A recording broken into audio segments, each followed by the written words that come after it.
2025 წლის 1 მარტიდან 2026 წლის 20 თებერვლის ჩათვლით პერიოდში სახალხო დამცველის აპარატმა მოინახულა საპროტესტო აქციებზე დაკავებული 131 პირი, რომელთაგან პოლიციის თანამშრომლების მხრიდან სავარაუდო არასათანადო მოპყრობაზე მიუთითებდა 35 პირი. დაზიანებები აღენიშნებოდა 17 დაკავებულს. უნდა აღინიშნოს, რომ 2025 წელს მიმდინარე საპროტესტო აქციებზე 2024 წელთან შედარებით აქტივისტთა დაკავებებისა და აქციის მონაწილეთა მიმართ სავარაუდო არასათანადო მოპყრობის ფაქტების რაოდენობა შემცირებულია, რაც მნიშვნელოვნად არის დაკავშირებული აქციების მასშტაბურობის შემცირებასთან. ამის შესახებ სახალხო დამცველის 2025 წლის ანგარიშში აღნიშნული, რომელიც პარლამენტს წარედგინა. როგორც ანგარიშში აღნიშნული, სახალხო დამცველის აპარატთან საუბრისას პოლიციის თანამშრომლების მხრიდან გარდა ფიზიკური შეურაცხყოფისა არაერთი დაკავებული არასათანადო დამამცირებელ მოპყრობაზე მიუთითებდა. სახალხო დამცველის ანგარიშის მიხედვით ბათუმელებისა და ნეტგაზეთის დამფუძნებლის ზია ამაღლობელის მიმართ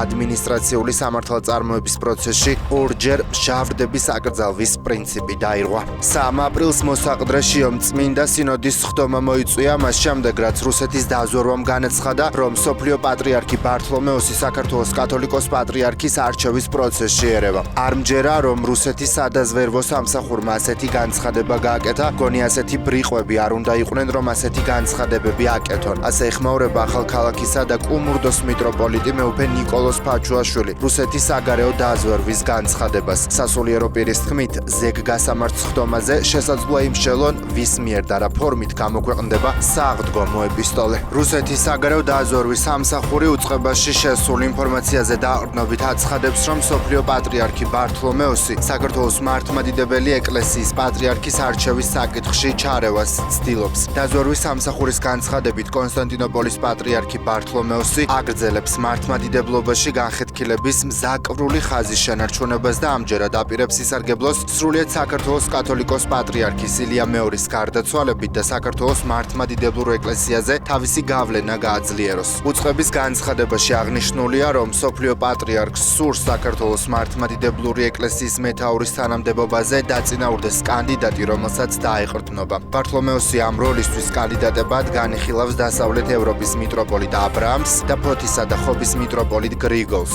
დაზვერვის მიერ დასახელებული ბართლომეოსის მიერ მხარდაჭერილი ერთი კანდიდატი აბრაამი 77 წლისაა, მეორე კი ივლისში ხდება 70 წლის. 1995 წლის დოკუმენტით პატრიარქი 40-დან 70 წლამდე ასაკის მღვდელმთავარი უნდა იყოს.